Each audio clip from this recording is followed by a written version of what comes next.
Hi guys! So, it's me, Mia! So, joke time. So, ayun na nga, magpapakilala ako. My name is Rachel. So, yung YT natin is, pangalan niya, ito pala, Queen of Pips TV. So, ayun. So, onting background lang tayo guys. So, I'm 3 years na sa pag-forex. Then, una kong nagka-interest kami ng partner ko is crypto.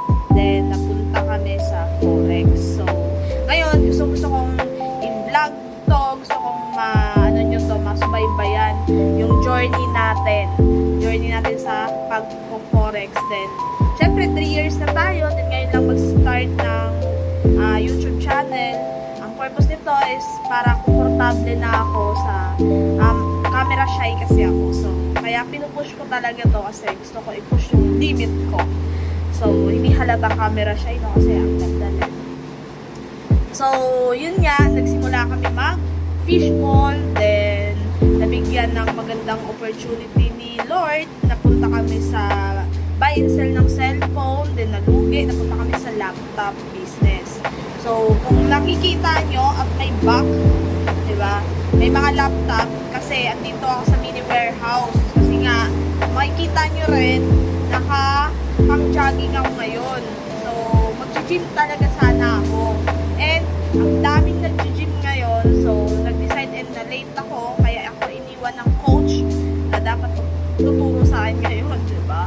So, nag-decide kami na mag-jogging. Biglang bumagsak yung ulan. Kaya ngayon, andito tayo. Magko-content tayo. Unang content natin to guys. So, supportahan nyo naman. So, ayun na nga. Yun nga, gusto ko talagang i-share yung journey ko and magsisimula tayo sa $100. So, gusto kong subaybayan nyo and sana may matutunan kayo sa mga content natin. Okay?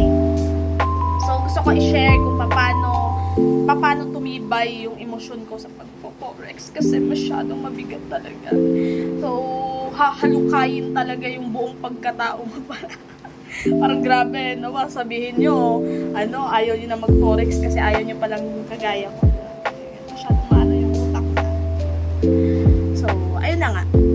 Gusto ko, enjoy natin to. Then, ang gusto ko lang sa content ko is malabas ko yung totoo ako. So, enjoy natin to, guys. So, life is short. So, bye-bye. Thank you for watching. Please follow, like, and subscribe. Wow.